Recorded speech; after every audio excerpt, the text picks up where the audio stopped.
Bible readers. Welcome to God is Not Mocked. This new ministry was created to encourage you to read the Bible in proper written context.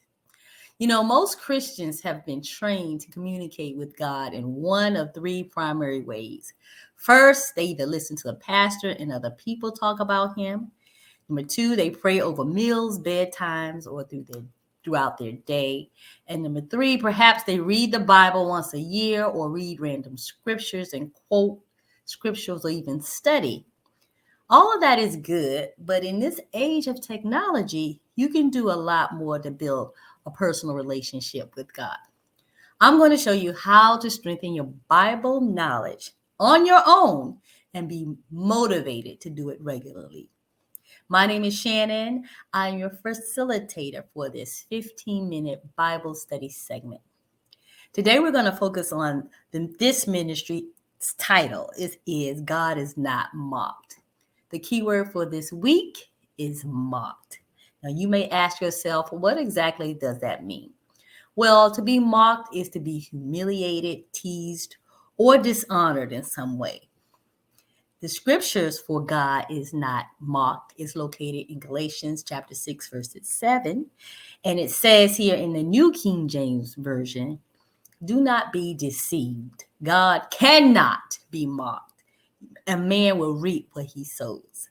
In other words, don't be deceived by what's going on around you in the world. In this end time age, whether you die or the world comes to an end, we as Bible readers know God will not be mocked. He will not be humiliated, although he's slow to anger. Men will still reap what they sow. So we'll talk more about that maybe next week. But what I want to do right now is have you understand how our Tuesday process works. So we're going to pick a key word, and then we're going to select a few scriptures that are affiliated with that keyword. We'll do a quick review of that passage once we look up the scripture and see what it's about. So let's begin by looking at a Bible app that I have set aside for us. It's entitled Bible Gateway. So basically, what you can do is go to Google, find out whatever word you want to look up in scriptures. So you'll say scriptures on mocked or whatever that word is you want to look up. Here, we chose the Bible Gateway app. And as you can see, we put in the keyword mocked. And as you scroll, you can see all of these various scriptures that talks about being mocked in the Bible. You got First Kings, Chronicles, someone was mocked. Nehemiah talks about mocked, and so on. Job here. So as you can see, you can go through, read these passages about mocked like you would, I would say, watching a movie. When you go to the movie theater, you'll get these previews. You get to see what's going on, and you decide which ones interest you. Same concept.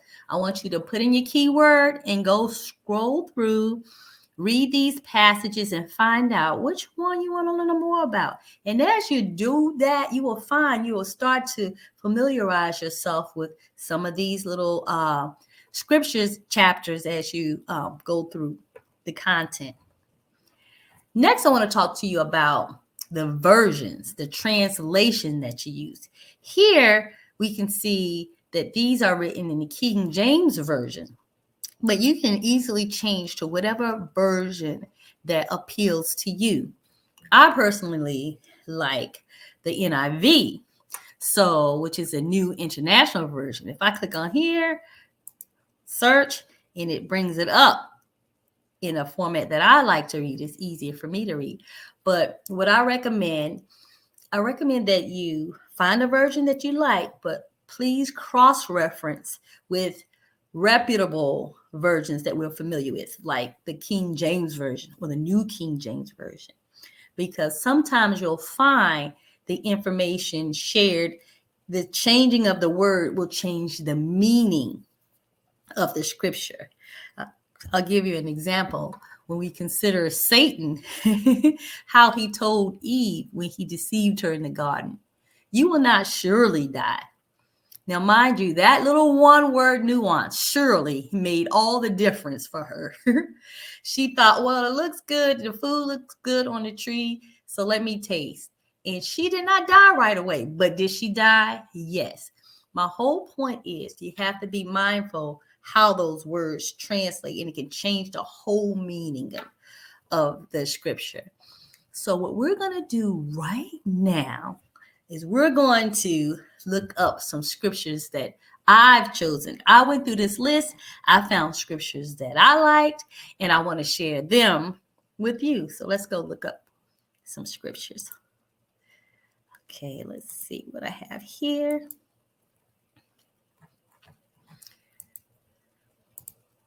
So the first scripture I want to share about not being mocked, God being mocked.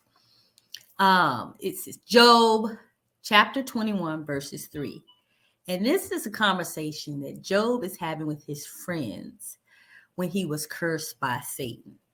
His friends was trying to get their input, and this is what he said. He says, then Job replied, verse 1, listen carefully to my words. Let this be the consolation you give me.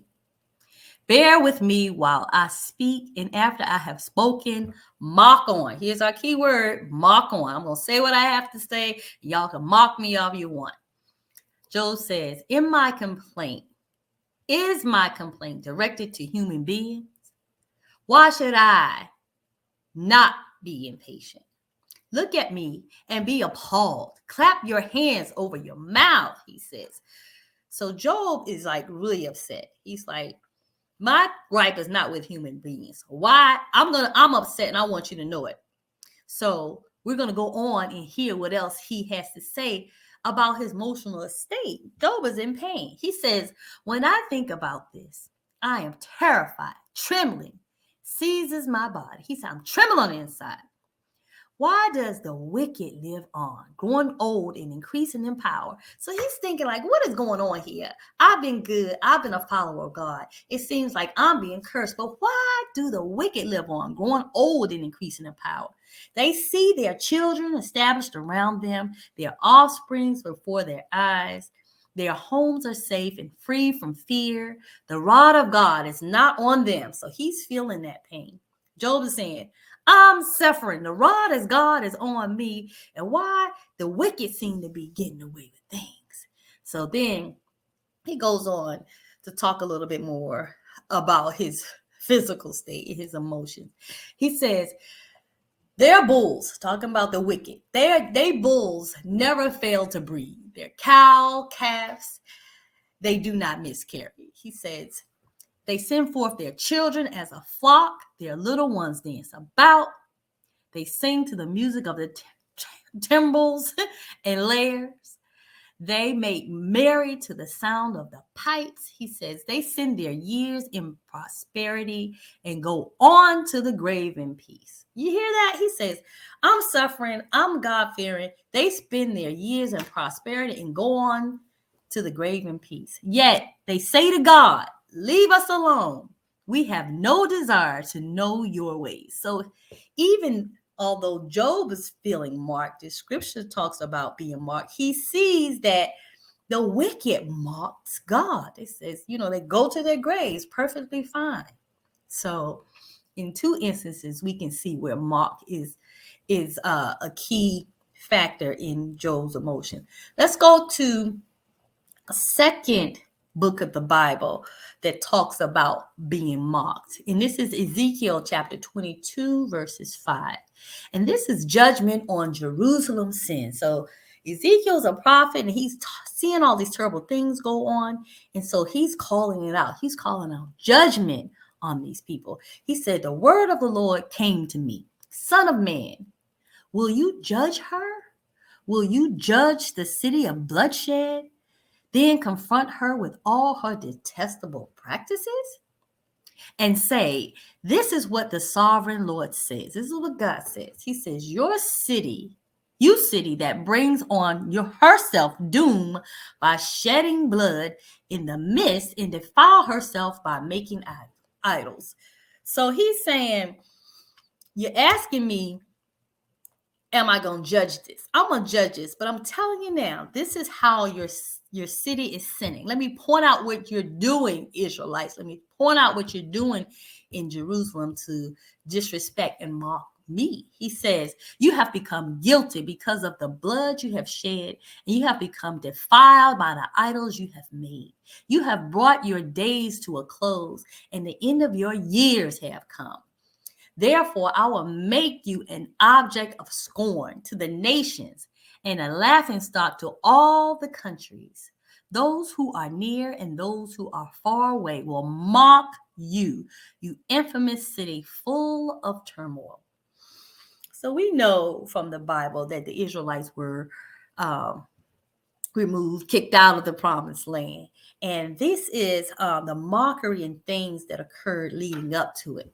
Now, that makes me think I probably want to go back and read that a little more. That just little tidbit made me a little more interested in wanting to read the chapter. So this is the whole idea behind it. Start small and branch out.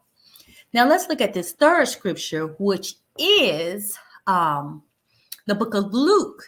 And it's Luke chapter 18, verses 31 through 34. And this is really interesting. This is when Jesus predicts his death a third time. It says, Jesus took the 12 aside and told them, we are going up to Jerusalem, and everything that is written by the prophets about the Son of Man will be fulfilled. Okay, let's hear what Jesus talked about. He says, he will be delivered over to the Gentiles. They will mock him, insult him, and spit on him. He says they will flog him and kill him. On the third day, he will rise again. So, in this instance, Jesus is talking in the third person. He said they will do this. He haven't identified that he is that person that they will do the mockery to and the torment to. So it goes on to say, finally, it says in Luke 34, chapter 34, verse 34, it says, the disciples did not understand any of this because Jesus hadn't identified himself as the one who would be crucified. It says, its meaning was hidden from them and they did not know what he was talking about.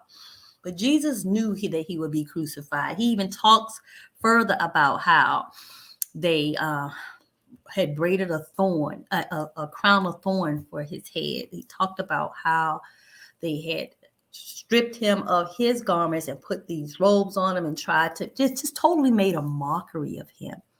So this is a really good way for you to zero in on keywords of interest to you and learning the Bible. And so this is what I want you to know about this segment. I want you to know that by the end of 4 weeks, we would have covered 4 different Bible topics. And I want to tell you today, congratulations, because you just did an excellent job of learning how to study the Bible on your own. You got the gist of what our Tuesday 15-minute Bible studies are all about. Now I got a little homework for you. The goal is to start small, as I said, and branch out. Find a keyword, Google it, find a Bible app that you like, and read 3 scriptures, 3 passages about that keyword. Not a verse, 3 passages, a whole paragraph about what that scripture is about. And then I want you to meditate on it during the week. And then I want you to tell 2 people about what you've learned.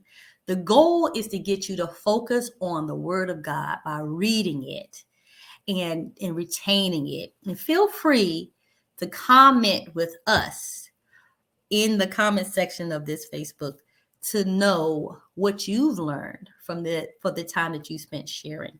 Now on Friday, we'll come back and we will continue on with this word of the week, which is mock. and we're going to summarize it. We're going to pick an actual chapter. We just looked at a few passages. We're going to pick a chapter and we're going to read through it to see what it has to say about Mark. So not only are you introduced to some short-term scriptures about it, you'll have a full understanding of what a chapter is talking about and what transpired when someone was marked in scripture. And in doing that, the whole goal is to help you, to motivate you to want to read the full Bible. So the full book of the Bible, and then eventually the Bible. But I got some tips for you. We'll talk about this more on Friday, and I'll give you a few tips that you can follow about how to study and read the Bible. So what I like to do right now is just thank you for your time with me. And we're going to close out in prayer. If you don't mind, let's bow our heads. Father God, we thank you so much for this time together, this quick 15 minutes to try and get your word in, God, to meditate on your word and to learn what has transpired in the Bible regarding people who've experienced mockery. Even Jesus experienced mockery, God, but we know that you are not mocked. In the end, no man will prevail over your will and your word, no matter what they believe. We thank you, God, for choosing us to be your soldiers and to be servants and to desire to read the Bible. So thank you for teaching us today. We thank you for your grace and your mercy. In Jesus' name, amen.